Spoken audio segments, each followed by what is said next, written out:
Welcome, everyone. Good morning on this gray day here in Waterloo. A little chilly, but 'tis the season, so it seems to be cooling down before Halloween. So I'm delighted to welcome Kathleen Barsoum today. She is, I think, the waste management coordinator of the Region of Waterloo of 15 years now? Yep. Hard to believe. Yep. According to your LinkedIn profile. Yeah. And she's been featured on a number of podcasts and news stories. I was doing a little check on her bio before class. And I've heard her speak at a previous food system roundtable event and thought she would be a great speaker to join us this term and share, some behind the scenes kind of picture about the green bin issue. And I mean, we can talk about blue bins as well in terms of sort of food packaging, as well as the food waste issues at that end of our food supply chain. So I think you've got some presentation to make, and then we can have ample time for questions and answers. And I shared that we've got a group of 3 people working specifically on these issues as part of their research project. So I'm looking forward to some good discussion. Thank you so much for joining us. Great, thank you. I'm a biz grad from Laurier, and before I was at the Region, I was a business development person. So I was doing a lot of new product into market strategies, evaluation of the product, patenting. I did a lot in the environmental field.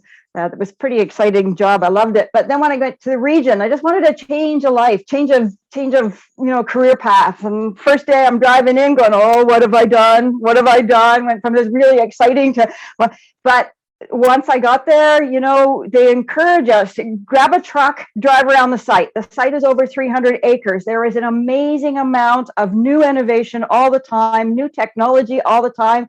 This has been a really exciting career path for me. So waste management, we're here forever, right? There will always be waste, unfortunately. So it is a nice field.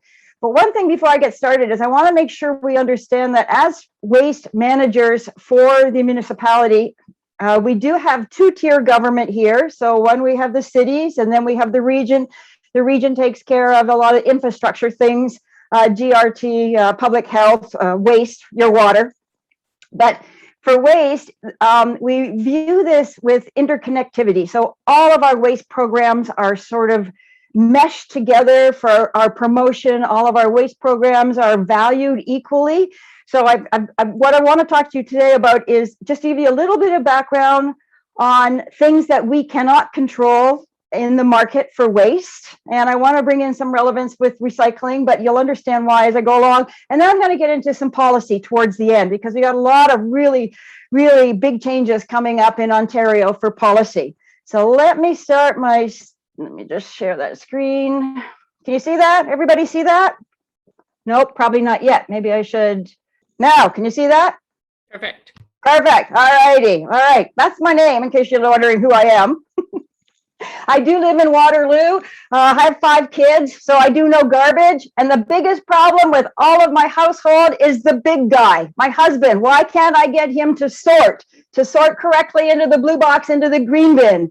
So anyways, that's my pet peeve. So what's happening, a bigger, broader picture is things that we cannot control. So the society has changed. The amount of waste has changed. It's grown incredibly from your grandparents' age to our age. It's amazing. We don't even think anymore. We go for convenience. How many now are shopping based on, oh, look at the garbage that we're making? How many of us are using grandma's old ways, where you save your peanut butter jars and you use those as storage instead of going out and buy new storage containers?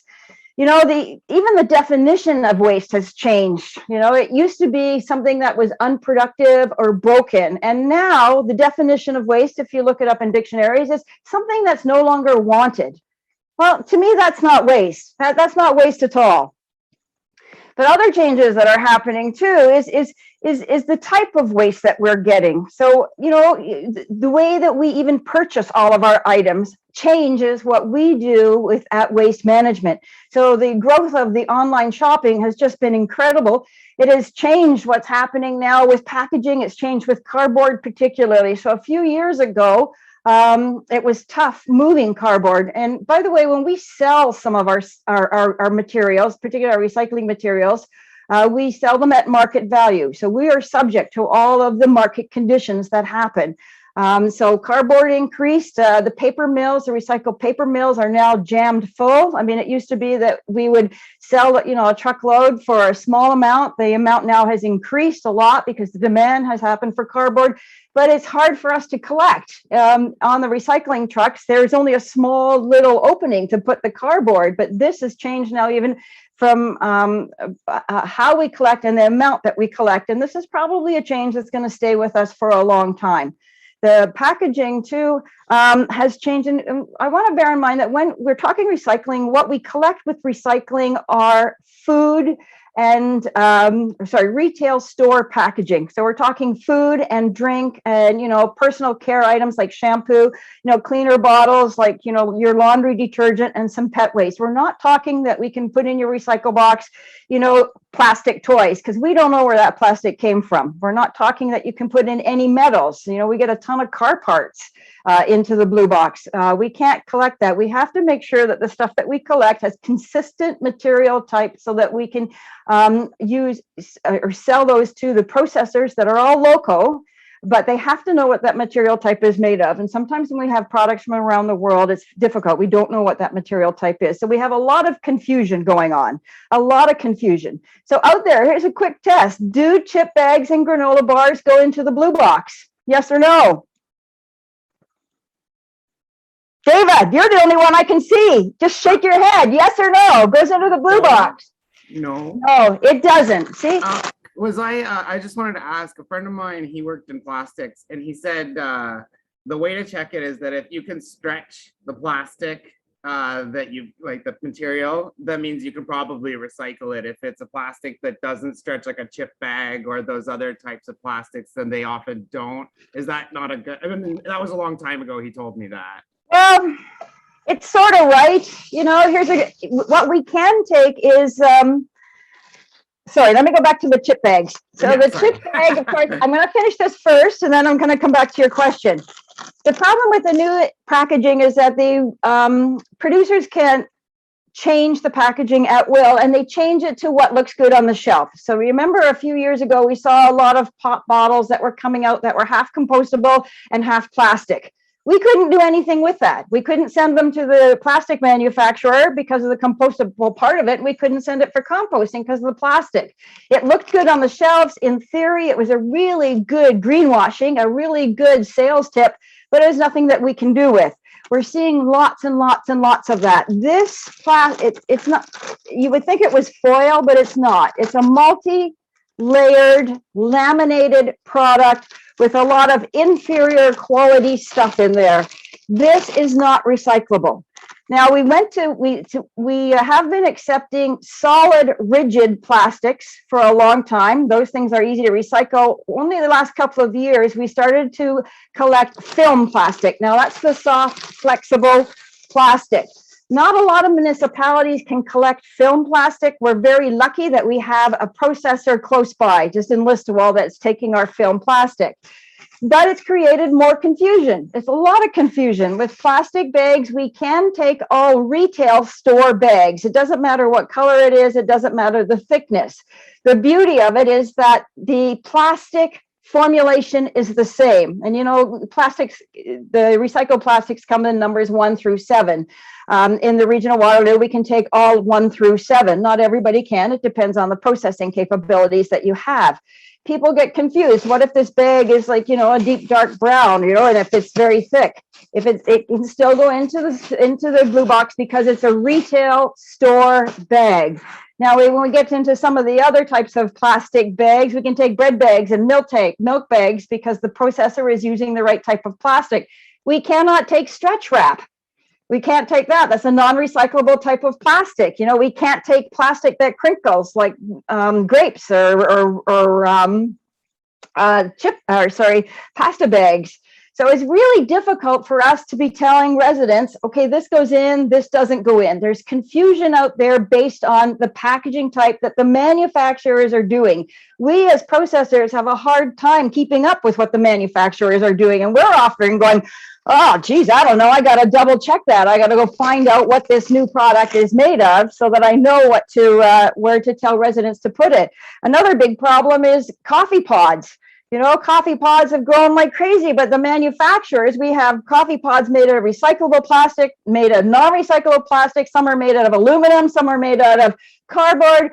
Now some stores are coming out with coffee pods that are saying that they are 100% compostable. They are not. They are not in a municipal composting facility, which is different from some other facilities, composting facilities. Municipal facilities are designed for quick action, and they want just food waste. It breaks down really quickly. Most municipal facilities compost the food waste in 7 weeks. We can't do that with a lot of compostable plastics. As a matter of fact, the facilities can't even accept compostable plastics because it's not part of their government regulation. So confusion. The point is, it's confusion. Do these go into the blue box? No. No, keep them out of the blue box. Now, there's been a lot of changes since COVID is coming up. We did a lot of work. We were seeing a lot of really good development where people were not wrapping food waste or not wrapping fresh vegetables in plastic. That's changed with COVID. We've gone back now where everything is wrapped individually in a non-recyclable plastic, you know? So I'm hoping that we will be able to go back sometime back to where we were with packaging. The grassroots movement of taking reusable containers to the store has really grown, and there's now a lot of restaurants and even a lot of butcher shops in grocery stores that will let you bring in their own container. Take your own container in. Great way to reduce waste. But we'll see in the next year or two how this is going to shake up if we can get back to where we were before on packaging.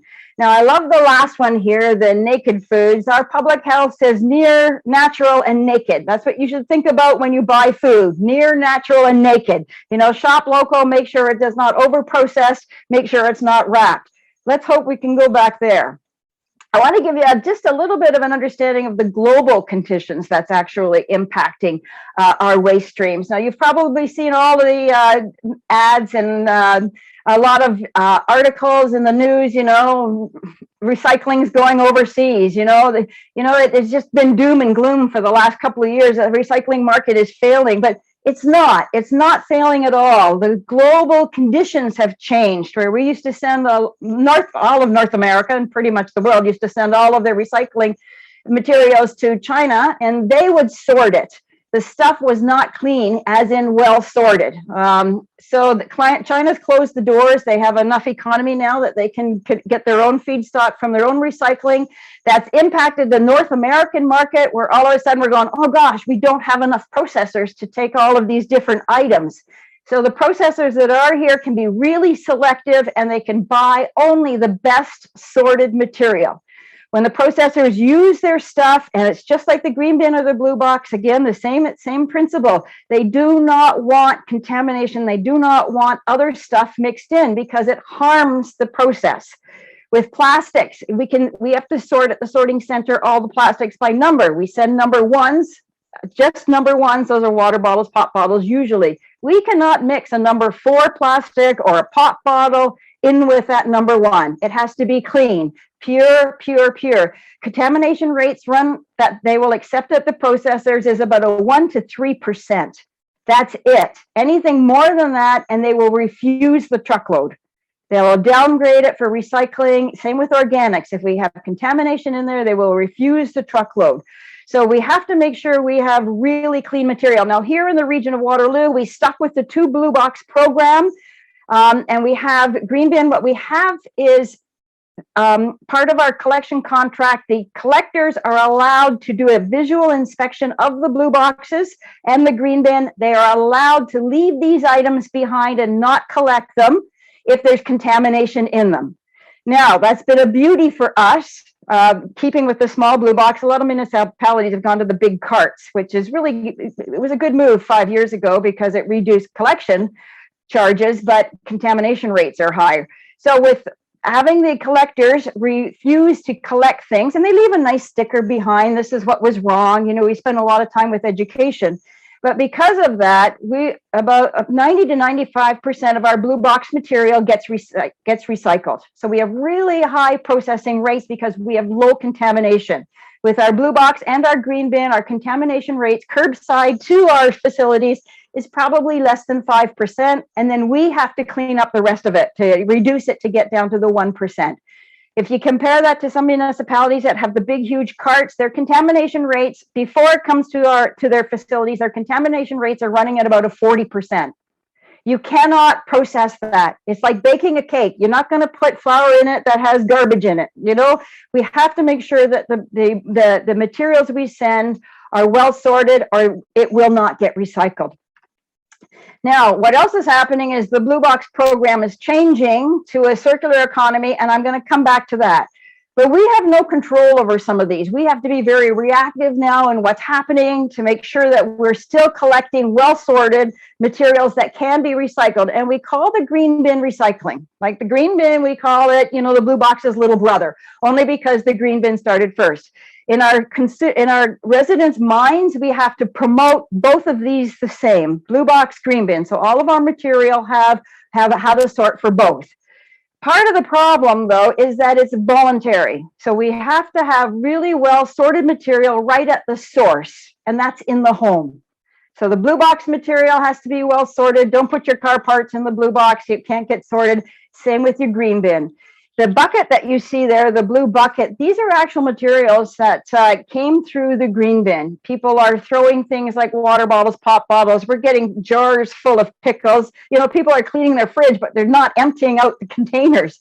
So we're getting a lot of containers, a lot of packaging in with the green bin. We cannot take that. When we launched our green bin program, we learned from other municipalities. Toronto had launched it a long time ago, and it allowed plastic and it allowed diapers in their green bin. It bulked up their volumes, but it was really difficult to pick out all the plastics from the food waste. Really difficult. So when we launched our green bin program, the only plastics we allow, well, it's a certified compostable plastic bag. That's the only type of material we'll allow in there. And that's because certified compostable is certified. It's plant-based. It can break down in the time frame of a municipal composting facility. Not biodegradable, by the way, completely different type of thing. Biodegradable is usually oil-based. Certified compostable is plant-based. But our problem is, again, how do we get people to voluntarily sort well in their home? That is the key. That is the key to getting all of our waste programs working well. Now, I want to talk about some of the things that we can control. We're very lucky in the region of Waterloo in that we have landfill space. We only have one landfill, and that's at the Herb Street building. On that site, 300 acres, it has the recycling sorting center. It has our green bin deposit. It has our yard waste, which is another diversion program, organic diversion program. That has grown over the last couple of years with COVID. All of these diversion programs, we want to remove stuff from going to our one and our only landfill. So again, we're very lucky. We have landfill space, just the one of them. Right now we used to say that we had about 20 years left on this landfill. Because people are using the green bin and blue box and yard waste, they're diverting waste away from landfill and into reuse recycle programs. And our goal is to create diversion programs that people can use in their homes that will impact the landfill. Over the last couple of years, we had some program changes, and I'm going to talk about those in a minute, that helps people divert away from landfill. They have been so successful that now the life of our landfill has been extended from 20 years to 25 to 30 years. So the amount of garbage coming into the landfill has decreased over the last couple of years. And that is phenomenal. That is just, that's why I get paid for the diversion programs. But what happens in the landfill, I'll give you just a brief explanation. A lot of municipalities that don't have green bin are sending food waste to landfill. Some municipalities are sending yard waste to landfill. We don't want organic material in the landfill. We have a lot of residents that feel, oh, it doesn't matter, I'll put it in the landfill. Somebody will pull it out if we want it, or it will just compost in the landfill. The problem with the landfill, though, is it's designed to be safe. It's designed to be environmentally safe, to not leak into the water, into the soil, into the air. So what you're looking at is a landfill a cell in the landfill. So the hole that we dig to hold your garbage, and by the way, we're not a dump. A dump is the old-fashioned word, dug a hole, throw it in. That we are an engineered, certified landfill. And to do that, it has to be safe. So the first thing we do when we dig out the hole is we line it with 3 meters of compacted clay. So you can see the clay along the sides and the bottom. We cover the clay with this black fiber cloth. It keeps it moist, it protects it. 3 meters of clay along the bottom, along the sides. We lay some pipes in there to collect the liquids. We start layering garbage, and every day we cover it with some daily cover, which can be soil or a biodegradable mulch.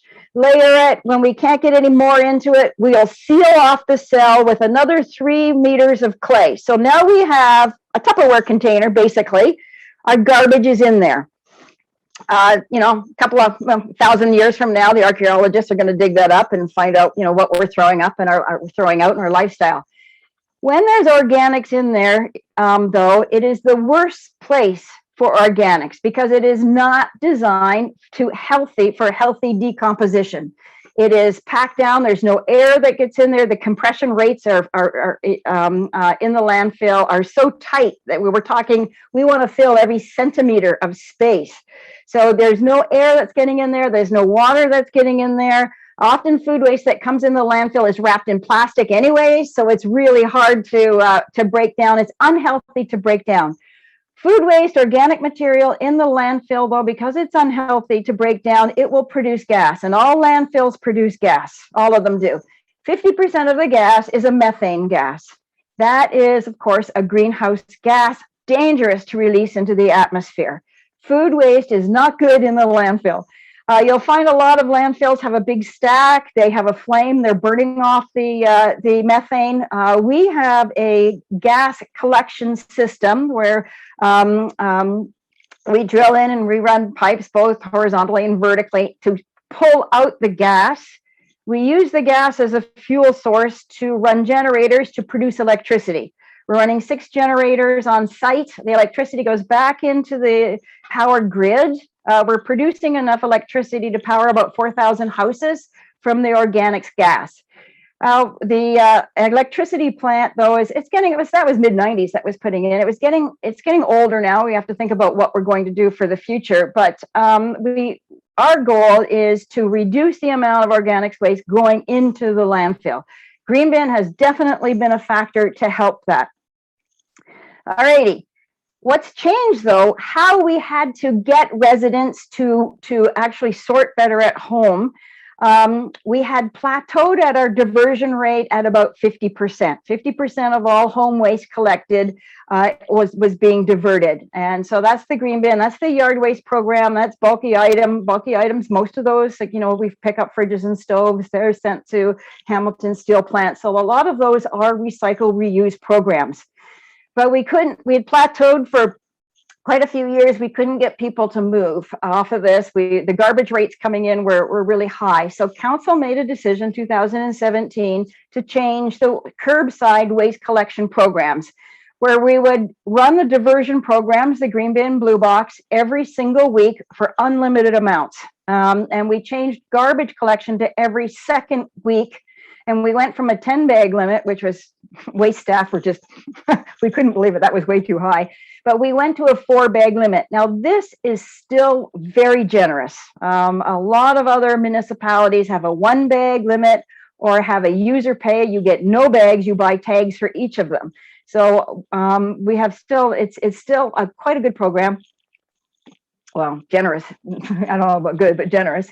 We also offer bulky item collection that's with garbage every second week, 3 items. We offer yard waste collection, huge big diversion program. We also offer Christmas tree collection.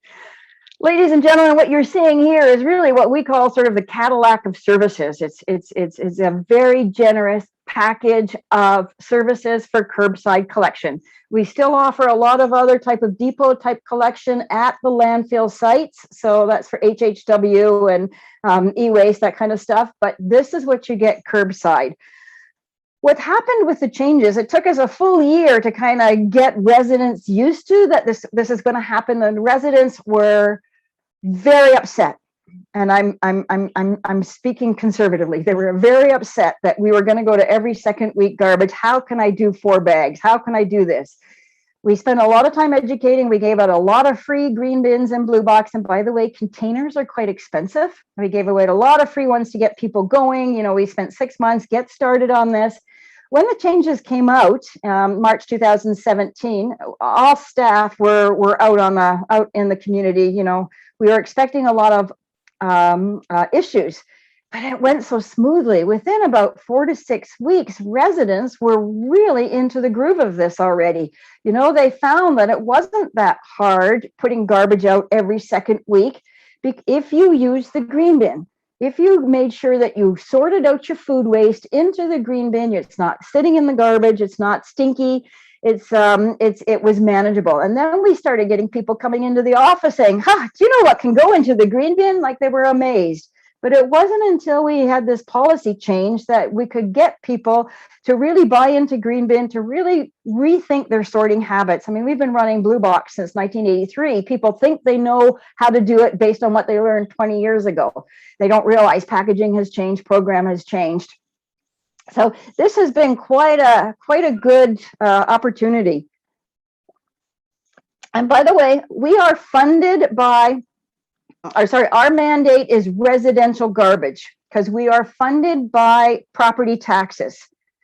And on your property taxes, the average household is paying $161 per year towards all those garbage services, plus running of the landfill.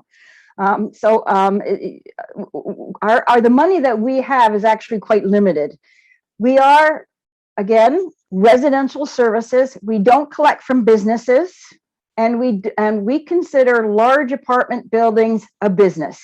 So we will collect to apartment buildings up to 6 units. Once it gets bigger than that, it's considered a business.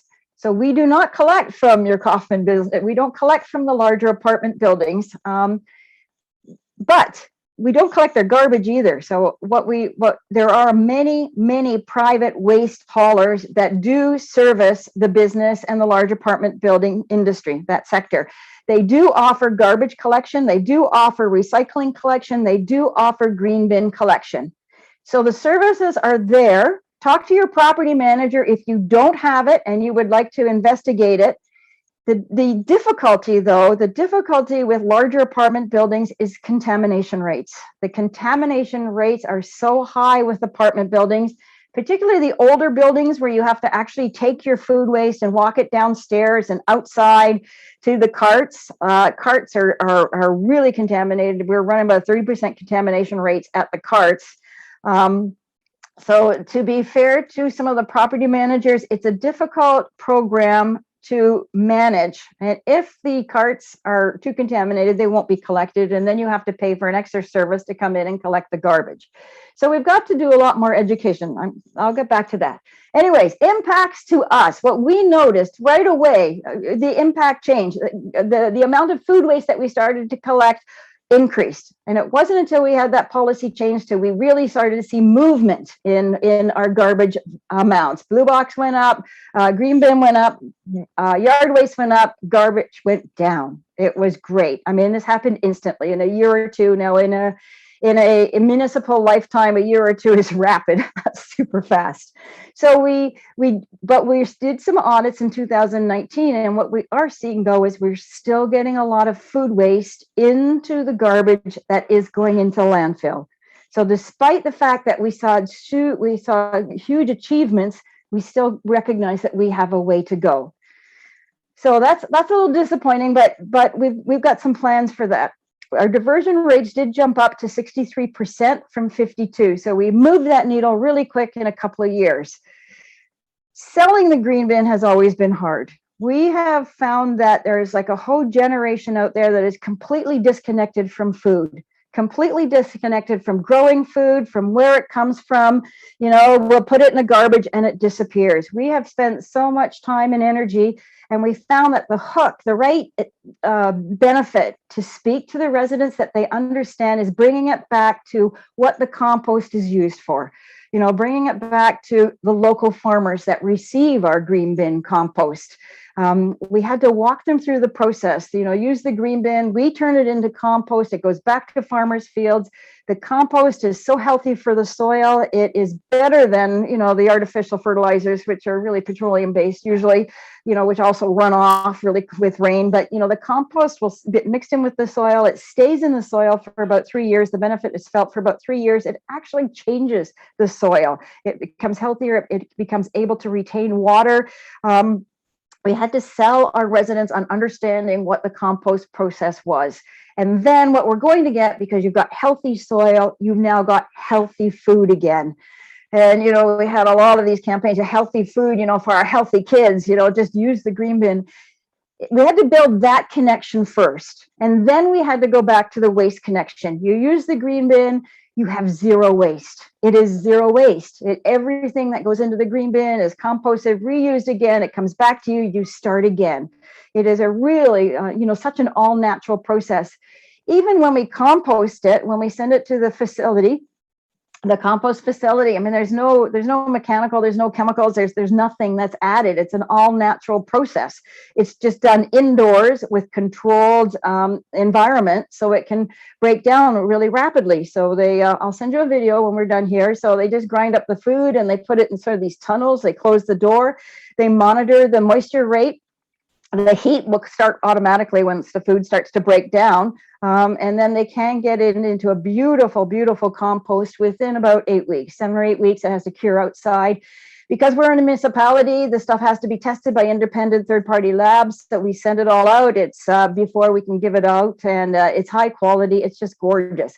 Because of the collection issues, though, go back to our trucks, our collection issues, because we have low contamination rate in the food waste, it can get processed really quickly. We have had some problems just the last few months, probably 6 months. I think people are getting tired of COVID. They were really good for the first year, but the last 6 months, we're starting to see more contamination in it, and that is just the plastics and the glass in it. We had a truck refused. So, that's the worst thing you want to do is resort that stuff. It's pretty awful. But so we had to go back to the basics. We had to build that understanding of the cycle before we could actually start talking about collection rules and diversion. Because in their home, they're busy, people are busy. They don't really care about our diversion. It's sort of, too far distant from them. So what's happened though? We now have been able to scientifically measure the greenhouse gas emissions from our landfill. And we have discovered that we have been able to reduce greenhouse gas emissions by a significant amount simply by having food waste redirected from landfill into the green bin. And you can see the green arrow and the black arrow, they intersect right when those changes came in. So we're doing a good job. Residents now are listening to this type of message. Now that we have a few years and scientific evidence, this type of messaging has become very important to them. They need to see the benefit that what they're doing at home, because it is voluntary. We need to, be like the cheerleader, what you are doing does impact. So now the new messaging has changed, now that you are fighting climate change by using the green bin. They are when they're using the blue box too, but now we've got local, scientific acknowledgement that yes, these are helpful. What you are doing is helpful. We do spend a lot of time talking about food reduction, because while we talk great on diversion rates and, that's our reporting structure, we would love it if our diversion rates just fell because there was no garbage. That would be great. There is no garbage. Don't make the garbage. So we do spend a lot of time trying to get people to rethink basic things on how to reduce garbage. And it was Waste Reduction Week last week. We're always looking for new creative ways on what they can do at home. people do, they're habitual, and they forget things, and I often use the idea of, how many, you've got all these big bags of plastic bags that you're going to recycle. And then when you want to store something, you automatically reach into the drawer and pull out a fresh Ziploc bag. We got to break these cycles. We've got to think about small little actions that will have big impacts. Now, when it comes to food waste too, we talk about, save those vegetable peelings so you can make broth, but food waste is tough. We are in a convenient society, and it's really tough to get people to think about, okay, how do I use legumes? It's cheap, economical, better for the environment, the red meat. How do we reteach people that you just can't go and pick up a burger on the way home? It's hard to do, but now that we've got the connection where residents are understanding that, food waste, is a zero waste if you green bin it, I feel that the door has become open. They've become a little bit more receptive now. Okay, what else can I do? So I think timing is really good for more waste reduction type of messaging. Okay, now I'm going to get into a little bit of what's changing legislatively. And sorry, these slides are all just text heavy. I apologize, but there's just a lot of detail. So we have solid waste is managed by multiple levels of legislation. So the feds do, how is it going to be transported? What products can be used in certain things, what products can't be used in. Federally, they just came out with single issue plastics. I don't know where that's going to go, but we'll see. All of these are sort of relatively new. Now, the province is doing something really big, and this has been in the works for quite a long time. So they're looking at changing the Blue Box program and the food waste programs. The first come out of the gate, though, is going to be the recycling programs. Right now, all of the recycling programs, the legislation is set, like, what has to be recycled by the municipalities, but the municipalities actually do all of the programming, the collection, and following the provincial regulations. But local practices are different by each municipality. So it depends too on their budgeting. It depends on what their guiding principles are from their region council level. So we at the local level set our service levels and our collection guidelines. That's why we have the ability to set, the limits and how we're going to pay for garbage. If it's going to be, I'll give it curbside, or if it's going to be depot, or if it's going to be user pay, which is, the bag tag program. So we have that. And a lot of that is really set out by how much landfill space you have. You'll see a lot more aggressive programs in some municipalities that have run out of landfill space, and that is more the norm in Ontario. So it depends where each municipality is as to what programs they run. And that is why there is not one best delivery approach by municipalities. Funding is different.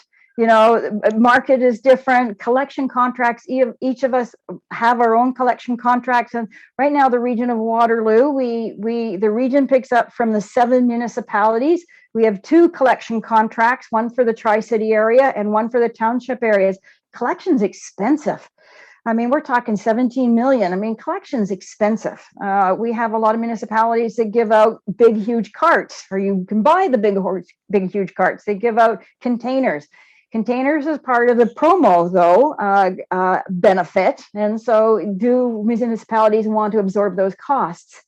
Municipality is also responsible for marketing the material. So we have to find our own processors for recycling and our own processors for green bin. Now, when we launched the green bin, we worked collaboratively with several other municipalities. We built one processing plant in Guelph instead of each of us building one individually. So that was actually quite helpful, but we're also responsible for reporting, for monitoring, for education at the curbside level, for enforcement, for bylaws. It's a big task. Now, what's happening at the Ontario level? Now, this is going to change how we view waste. This is going to change everything at the municipal level. And those of you who are out west, you've already experienced some of the changes. I've just given you a little bit of information. The Waste Free Act, I'm sure you've all heard about it. I'm sure you've all heard about the circular economy. And the objective behind it is producers right now, manufacturers of the stuff will contribute 50% to the Blue Box program. It's not enough. It doesn't barely cover what's going on because they have the freedom to design packaging, whatever for shelf appeal, for sales appeal. This program now makes the producers 100% responsible for recycling. So they will actually take over the collections of the recycling. They'll take over the processing of the recycling. The goal is that they will collect their own material and recycle it again when they make new materials. So it goes back into their own process line. So this only just was announced in June. It was passed in June of this year. There's a lot of still information that we don't have on how it's going to work out. So I can't give you a lot of details. Stay tuned. We'll see a lot of stuff that will be coming forward in the next year or two. The Region of Waterloo won't be transitioning to this to 2024. All the Blue Box material will stay the same to about 2026. And at that time, the processors can take over deciding what we will recycle based on what products they're using, what packaging types they're using. And that will give us consistent process, consistent packaging, consistent Blue Box material, consistent recycling material all the way across Ontario. So we'll get away from each individual municipality doing all of this stuff to some consistency. So there's a lot of benefit with this. That's just a little bit more on this. The keyword, if you want to do some research is extended producer's responsibility. So the EPR, if you that's where you're going to find that out. The biggest significant thing with this is that the legislation right now is only to residential, but the new legislation coming out will include multi-res properties. And we do know that Ontario is going that way. There's more multi-res properties than single family home being built. So that's a change, and that will help with the Blue Box program. If you again wanted to more research on this, look up REPRA, our Resource Productivity and Recovery Authority. So they've canceled all of the old stewardship programs. They've brought it under one authority. You'll be able to see some of the programs they've already started with, and that's the batteries and tires. Again, making the producers, the manufacturers responsible for end of life of these type of products, not just the Blue Box. Big changes. Now, you probably also heard of the food and organic waste framework. So that was sort of in the works anyways, where, you know, the province wants to really put focus on food and organic waste. It's collecting to look into ways to prevent food waste, set targets, which is something new that we don't have right now. Each municipality sets their own target, but it's pretty inclusive. But they want to do a lot of work with promo. They want to do a lot of work with finding how to rescue surplus food, finding safe donations. There's a lot to it, but again, this also includes multi-res dwellings. So this will be another change to legislation coming out. This will be really great when they start going. But they're waiting on a lot of the Blue Box program kinks to be worked out. One of the key things that we're waiting on is compostable packaging. What they want, the definition of what compostable packaging is. There is a bit of a concern, and I don't know if it's valid, but a bit of concern that, you know, some of the Blue Box processors, the manufacturer will use more compostable material so that it doesn't go in the Blue Box. It now becomes an organic type of collection. However, the organic facilities aren't set up to handle compostable material. So there's a lot of talk on packaging. There's a lot of talk on how we can streamline a lot of this stuff so that it can be processed easier. So we'll see a lot of changes coming up in the next couple of years.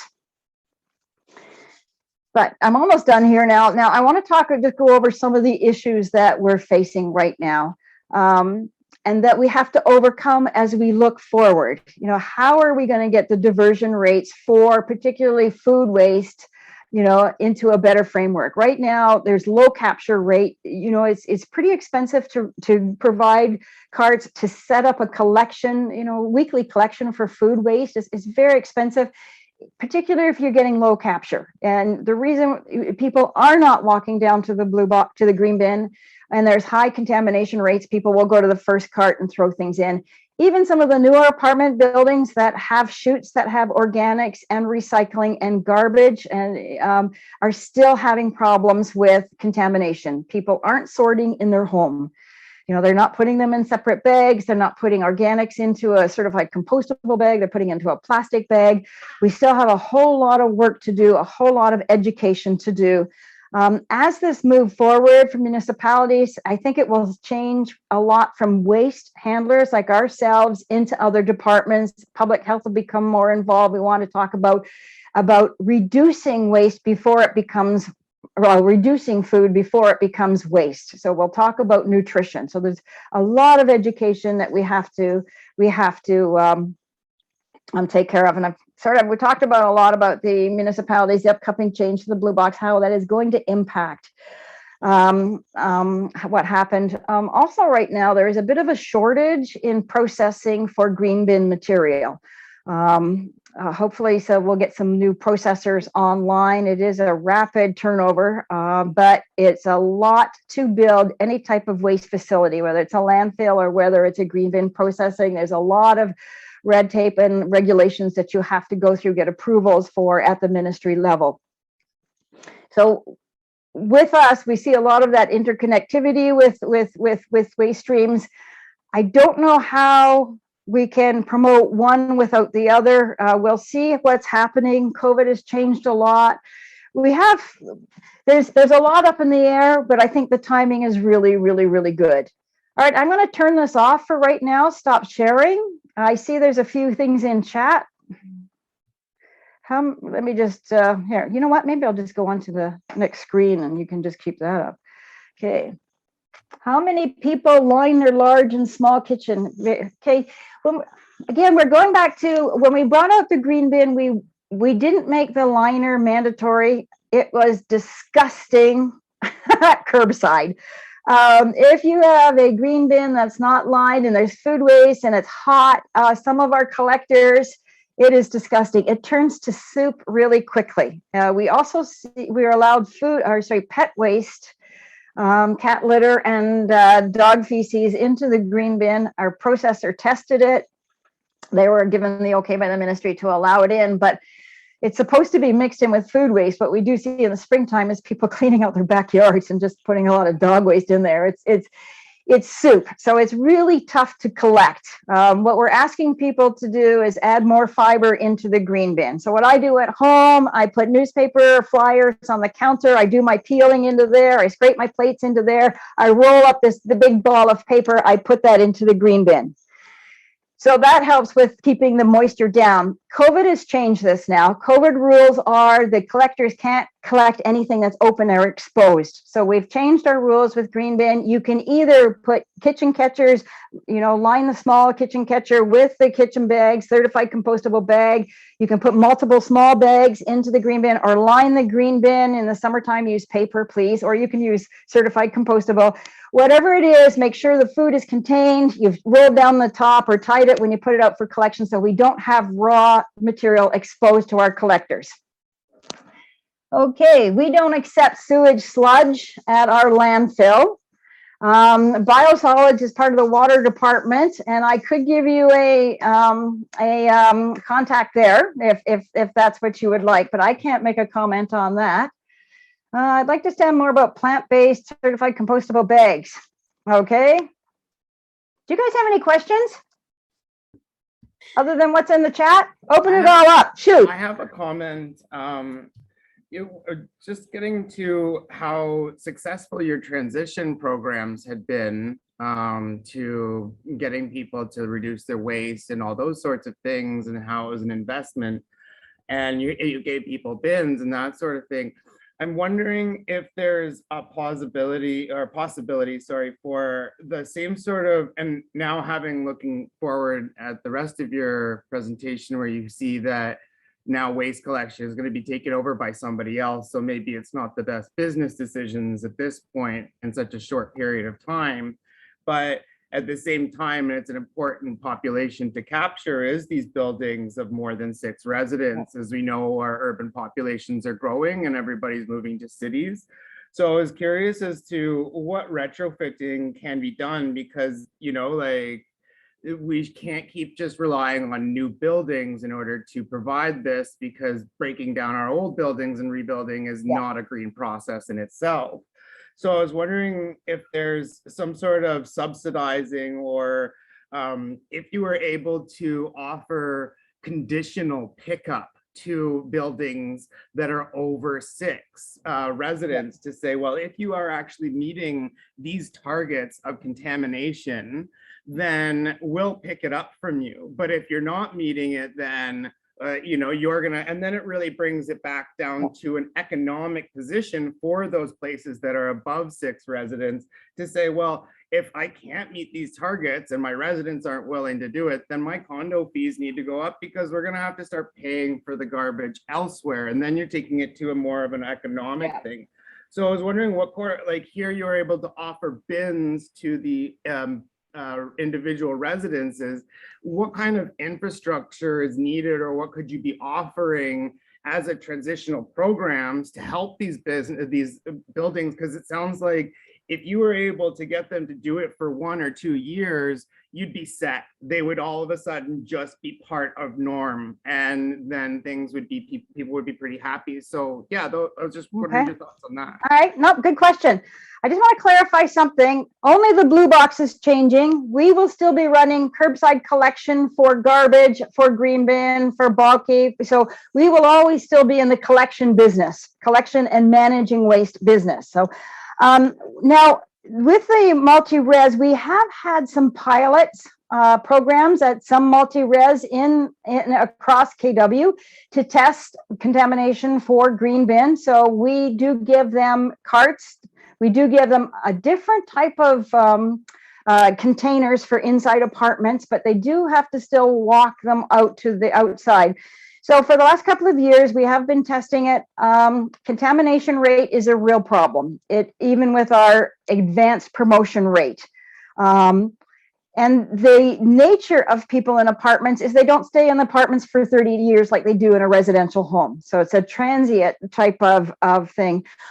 What has happened, though, is more grassroots type of activity. We have some apartment buildings that are really good at this. One of them, it just needs a couple of ambassadors in the building themselves to help promote different sorting. That has been very, very successful. Very successful. It usually comes, though, when a condo is independently owned, not so much a big rental unit. You know, you can get buy-in with volunteers. That is worked really well in Toronto as well. So it is the education component, but I have to tell you, when we're talking transient, and I'm going to use the University of Waterloo student population as an example, because we do know that we have, 30,000 students living off campus that get our services. So on campus, they have their own different services. We have a lot of students that are living in single family homes or townhomes. The transient nature of that population makes it really difficult to educate it. So we are donating or allocating resources every single year to educate that population again and again and again and again. So they move. We have gone now a little bit more from being friendly and educating. And if you walk down any of the streets, right, go down Spruce Street, go down anywhere that has still the single family homes, and you'll see very little blue box, very little green bin, very little uptake in that, despite education. So it's tough to keep putting resources at that. We're trying alternative things. We're now talking more to the landlords. You know, the landlords, it's your responsibility to make sure. And the landlords are pushing back, saying, well, you know, it's not, you know, I rent it, you know, it's their responsibility to, you know, they're adults, they live in the community. So, and now we have inspectors that are going around doing friendly door-to-door face-to-face meetings. You know, here's what you have to do to get this collected. It is the personal touch. We can give flyers, we can give anything, but the ambassador program works because it's somebody I can go to now and talk to and change that. Even for LEED certified, you know, organics will be part of that when we come in the future, where they have to present organic options, but it's getting people to sort in their house that is really difficult. So Sorry, did I answer your question in a roundabout way? Yeah, and I guess, so what the offering, I didn't know about, you said that there's a different type of bins that you've been able to try to offer for testing programs, because like we have a single garbage chute, but yeah, it would be interesting if there was a multi-level, like on every floor. I think because it comes down for me, even if I was transient, it's about infrastructure and convenience. Yes, it And is. if the infrastructure isn't there and it's, Yes. like obviously it's, it's not a school, you live in a building, you don't want posters everywhere telling you how to do your garbage. But Yeah. at the same time, I don't mind lots of information in my garbage room and those Yeah. sorts of things. So I was just, yeah. Is there other infrastructure that you've seen that has been effective for Yeah. older buildings? A lot of apartment buildings that have been successful don't have the single garbage unit downstairs. Many of the apartment buildings actually have their garbage carts outside. But now we run into problems. They're not accessible with snow. If it's not well lit, people don't feel comfortable going out there at night. You have to have a cement pad underneath it. There's certain things that you have to have. Part of our counterparts that were successful, the most successful ones offered a green bin on every floor. But the labor costs to empty that daily was high. And they also found some reluctance to use it because some people didn't want to use it if other people used it. It got a little bizarre. But it is convenient. It has to be right there at the source for them to do it. Now, when we gave our apartments just a little small container, something that could sit on the countertop, they were able to put those into recycling. But we gave them the container. We gave them a supply of bags. When the container broke or their bags ran out, a lot of them stopped using it. They stopped sorting in their home. They just started putting it into the one big garbage bag for everything. We don't have that recycling. They're still better at it. So I think it's just new. We still have to keep hammering on them on why sorting waste is important, the value that they're going to get from doing this work in their house, and why it's important. We do a lot of green bin at the school. We launched it full out at the school before it was well accepted into the community. What we found, of course, the kids will buy into it. The kids got excited. They set up green teams. The kids took the message home to the parents and said, we use this on farmers' field. This helps create zero waste. The kids took the message home. We found communities that had green bin at the school had better green binning in the community itself. So we leverage the children. The children will go home and take and teach the parents. And so we've tried all types of activities. It's hard. It's hard to get people to voluntarily do something. I'm picturing an organic waste diaper genie on each floor that would make it so that any resident could take the bottom compartment that was full and roll it down outside. That the convenience of that, if you had a volunteer on each floor. Well, there's a lot of move to using diapers.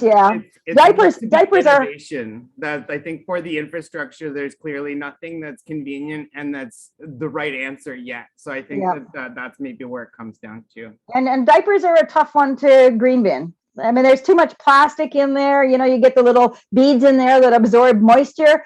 The biggest problem is people don't empty the solids first.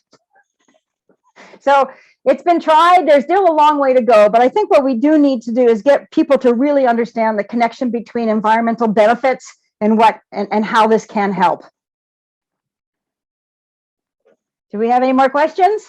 I was curious, I probably missed it because I know you were presenting very fast and it was a lot to absorb. With the green bin material after it's composted, so I wanted to clarify, is it in Guelph that happens, or is it here in Waterloo? And no. Then, okay, that was first part of the question. Sure, this was a collaborative type of arrangement that we had where they pooled the resources. They built one big facility. They decided to do it in Guelph, one, because it's not that far away, but because they already had a composting facility. It was it was defunct at the time, but they had already had ministry legislation and approval for a facility at that place. It was much quicker, didn't have to wait 5 or 10 years. It was much quicker to build it there. So we do send our processing. That facility has run out of space. We are collecting too much more green bins. So now there's a facility in Fergus that we're also sending to. Okay, great. And then when it's all composted after 8 weeks or so, do farmers like just voluntarily ask for it? Do they pay for it? How does it Yeah, get it used distributed? to be that they could just put their name in and they'd pay for transportation, but it got a little awkward to manage. So now they're going with one person who's distributing it out. So that farmers will deal with that one person who gets the compost. And it's free to farmers? I have to double check. It used to be transportation costs. I think there's now costs for some packaging. I'm not sure. I'll have to double check. We used to just send the truckload out and dump it onto the field. Yes. So now that we've got a third party, it's switched a little bit. Yeah, I know I did go really fast. I had a lot to cover. So please feel free to ask questions. And I did want to build up the connection between how all of the programs are interconnected. We can't just do one without the other. Yeah, exactly. Yeah, I really appreciate it. And I'm glad we have the recording. Just before we turn it over to other questions, just to finish on the green bin and composting question. I know that a few years ago, Sarnia was collecting, I think it was yard waste, like from landscapers, like grass clippings and so on. And then they were able to sell it as compost. Do you know anything about whether that is continuing or was that model viable elsewhere? I think there's choices on what people are doing. Here in the Region of Waterloo, we run a separate yard waste program. We're using the Cambridge site, which was a closed landfill. We've got about a 17 or 18 acre compost pad there. So we're taking all of our yard waste and our Christmas trees down to one location, grinding it. We're setting it outside. We're doing old fashioned composting. So the yard waste is turned into really a nice clean compost as well. We give that back to our residents for free. So you can go to either of our sites, the Cambridge site or the Waterloo site, and pick up compost for your gardening. That is always busy there. That is always busy. So it is a way to give back to the community. It also means we don't have to store it. We don't have to find some place to put it. We process it and move it on. Right. Yeah. We also give away backyard composters. Now we're out for this year. We used to give away a lot, encouraging people to use backyard composter because the compost you get out of that is beautiful for the garden. People were frustrated, they let it dry up a little bit. You have to toss in a bucket of water or stir it now and again. But we found a lot of people weren't using the composters. Again, through COVID, there's been this resurgence of backyard gardening, the interest now of food waste and compost. So hopefully we'll see a lot more of that. People also like the fact that municipality takes care of it. You put it at the curb and it's gone. It's simple, it's easy, and then you can come to the landfill and pick up compost. Right. Yeah. Well, the proliferation of community gardens, I've also been curious, but I haven't really found any answers of like models of community-based composting. Maybe not for kitchen scraps, because I know that can get really smelly quickly. But for keeners who are, raking up their leaves or that kind of thing, yard waste, if they could just walk it a block or two or drive it a block or two to a community garden and then contribute to their compost pile. That why not? Like I don't know. I don't know. I do know that, we're doing a lot of leaf collection right now. We work with the cities, they'll collect it in dump trucks. So we work with a lot of local farms. So we'll take a lot of leaves out to the farms and just spread it on the fields. As for local, that makes sense. Just leave your leaves on the ground. We're doing a lot of advertising right now. Don't bag them. Don't leave them on the ground, mulch them up, put them on your garden. Think about what you're doing. Don't just throw it out into the garbage. Absolutely. Yeah. Well, I'll be quiet in a moment, but just to say, I've got two black bins now. A friend of mine gave me another one a year ago. So now I've got two, because usually by the end of the winter, they're getting pretty full because they're not kind of decomposing very quickly in wintertime. Yeah. And a friend of mine built me a big kind of just out of wood, a big bin for my leaves. One. And so all I do is when I put my kitchen scraps into the black bin composter, then I just add a handful of leaves, and that way I don't even have to turn it. So it just gets automatically layered between the green and the brown. And then after a few months, pull out the stuff at the bottom and spread it around my garden. Absolutely. I live in an older neighborhood, and I still see some of the neighbors have just the backyard, just a big wooden frame that they're just putting there. It's open. And they're not having problems, but it does break down quite a bit faster too if it's exposed to the elements. Yeah. So there is a new learning trend, though. It is really nice to see, so many more people doing things like that. Great. Over to others. Jay, have you got a question? Yeah. Hi, Kathleen. Thank you for sharing your knowledge. I enjoyed your presentation.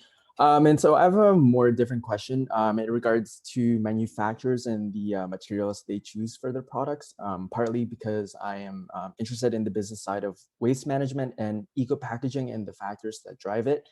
And so you mentioned that chip bag manufacturers opt for materials that look good on the shelf. And so I'd like to assume that eco-packaging is certainly within the capabilities of these manufacturers, but yet they refuse to go that route and offer greenwashing strategies.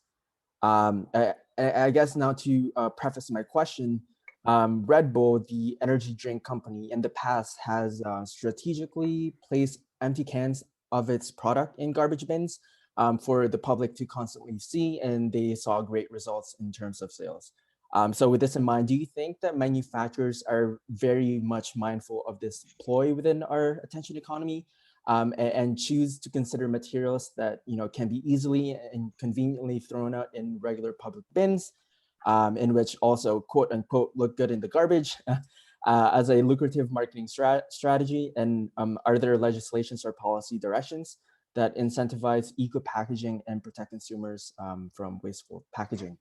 Yeah, that's a loaded question. Where do I start? For the ladies out there, go down to cosmetics. Go down and look at that slick, bright colored cosmetics. Ask how much recycling content is any of those cosmetic bags or boxes, probably zero. They do design packaging to sell. I mean, look at even even toilet paper. You can buy toilet paper made out of recyclable material, which actually supports the Blue Box program, because your juice cartons and cream cartons will go to make paper towels and toilet paper. But when you go down the row and you see, there's this nice soft toilet paper that's made from virgin timber, and it's soft because they put oils in it. They can't put the oils in the recycled paper. So, you have to choose. Do I want soft, cushy toilet paper, or do I want recycled content? But it's not easy to see on the packaging. And they sometimes use different words. Like I saw a package that said this toilet paper can be recycled. Oh, come on. So they're slick. They haven't had the responsibility of handling their waste. And it is a beneficial business model when you don't have to be responsible. You don't have to have a line for your garbage for managing waste. You now have municipalities that are taking care of your waste stream. Definitely there's a push in Ontario. We have the push. There's a push there, and we're seeing a lot more of that locally and provincially and globally, a push for more sustainable packaging. Will it come down to legislation with the Blue Box program? It will. It already has started. With the rest of the world, I'm not too sure, but I'm seeing a change. It's a long, like I said, this has been in the works for over 10 years, so it's been a long process. But I also tell people that the power to make this is up to the individual purchaser. In Europe for styrofoam, there was a lot of people leaving styrofoam. It was a grassroots movement. Leave styrofoam at the store. Say you don't want this in your packaging. It's overpackaged. Leave the overpackaging at the store. And the first 20 times it happened, they just thought they were crazy. They got organized. They left a lot at the store. They were able to send a message back to the manufacturer, change the packaging. We don't want this waste in there. It can work. And it does work with your purchase decisions. So you guys choose, we all choose, what it is that we want manufacturers to do. If you don't want to buy something that's overpackaged, send a letter, send an email, tell them why, get organized, tell them. Legislation will change, but it will be slow. Does that answer your question? Is this an example, Kathleen, of what you're talking about? This is from For All ice cream, like the zero waste, fact that I pay $1 for this deposit and then I bring it back to the You store. take it back. It's perfect. It's perfect. The deposit programs are perfect. And they used to have deposit programs for aluminum cans and pop bottles and things like that, and they still have them. You're a person from Alberta. I think you still have deposit programs for some of these things. Ontario doesn't have those anymore. You know, some other provinces banned the large family size the individual pop bottles. You know, they went to the big family size pop bottles. Ontario, we're a little bit slow, but we do have examples where this type of legislation does create change. Yeah, it's a great question, Jay. And it's just so frustrating, right? That like, why are manufacturers allowed to produce these things that can't be Absolutely. recycled? Absolutely. And you know, another thing that bugs me is coffee cups. We should ban coffee cups. Let's just ban disposable coffee cups. I mean, you know, we're losing what, 6 million trees a year in Canada just to make disposable coffee cups. To ban them. Everybody should be forced to be taking their refillable coffee cup if you want to buy coffee. Just, you know, the grocery store, you know, we were somewhat successful in banning the bags. You know, it's getting there. It's slow. We need to go farther. When designing the first glass Coke bottle, they wanted it to, yes, that's true. But you know, has a really good, successful recovery rate is the beer store. I mean, they get 99% recovery rate for their glass bottles. We have evidence that it does work. A deposit program does work. I mean, why isn't it working with, you know, other types of things? We don't have a deposit system. Alberta does a great job with all of because they do it on Tetra Paks and plastic bottles and everything. They have its private systems that run it, the bottle return depots. And I think I've noticed that out there, your green bins are very different. I mean, your blue bins are very different looking because of that. And then you have people picking through them, which, you know, it increases the sort percentage, you know, of it being with less contaminants. Yep. And there's a lot policy can do. I know there was some talk with the framework of banning organics into the landfill. How do you enforce that? How do you monitor that, and how do you enforce that? So that's quite different. You know, so enforcement or some type of legislation, like let's have more deposits. You know, let's not have, you know, just a free, we just throw it in the green bin and somebody else takes care of it, or throw it in the blue box and somebody else takes care of it. Why do we not know about toilet paper? Oh man, I should come and talk to you about stuff. I spend a lot of time telling people about natural resources, trying to build the connection between natural resources and what we're throwing out. For instance, I keep this handy on my desk. It's a single-use water bottle. I hope you guys don't use these, but you know, statistically show that the sales have increased with these with COVID. Why? We know that, you know, less than half of these get back into the blue box, even though this is a PET, plastic number one. It's the best recycling plastic there is. It can be recycled. We have a local processor for Tivertil to recycle these. However, people don't understand the natural resource connection. For instance, where does plastic come from? If I ask most people, where did plastic come from? They can't tell me. Can you guys tell me? What's the natural resource we use to make plastic? Anybody? Oil. Oil. Yes. Now look at this. This water bottle, I filled it a third with molasses. That molasses replicates oil. That is how much oil it took to make this one bottle and the cap. It is hugely natural resource intensive. I mean, we throw this out. You know, what? We're throwing out this oil. So we have to go back and we have to mine or frack or get some more oil. And it goes through, you know, over 20 different chemical processes to turn it from oil into a product. And we have the power now to either make the difference to the environment by recycling it, if we're going to buy it, you know, handle it properly. Anyway, sorry, I get on my spiel. Good. Yeah, I think Jay has a question. No, it's just a comment on that. You know, given the impact of the pandemic and the increase in food takeouts, it's really crazy to think about the exponential increase in wasteful food packaging. Absolutely. So yeah.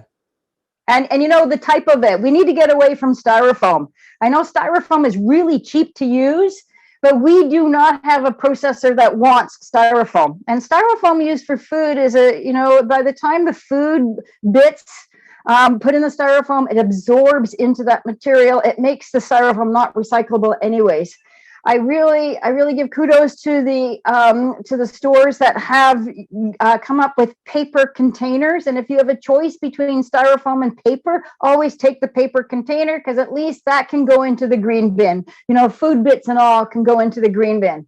But of course, the very best thing is go with that, you know, take back your own container, walk around with your own container. Don't you remember Grandma doing that? She always had containers in her fridge, or in her purse. There's a lot we could do individually. That we should be doing. It's okay to judge, you know, what's happening over there, but we need to be part of the solution as well. Well, hearing none, maybe we'll close it off there. That's been tremendous, Kathleen. I'm so delighted that you could share, and especially the sort of cutting edge of what's coming around the corner in the next few years.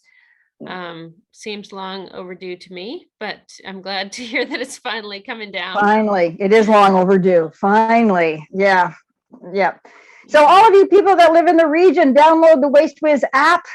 Use that to decide how to dispose of something. Don't put things in the wrong container. Please. Are there any tours still happening out at the right? No, with COVID, we haven't started them back up again. However, I can't give you a tour of the landfill, but if anybody's interested in seeing the sorting center, we could park and walk over, as long as we're wearing masks and safely distanced. I can give you a quick tour of the sorting center if anybody's interested. Email me if you need have some questions. Awesome. Thanks again, Kathleen. It's been All right. Really insightful. Bye. Take care. Thank you.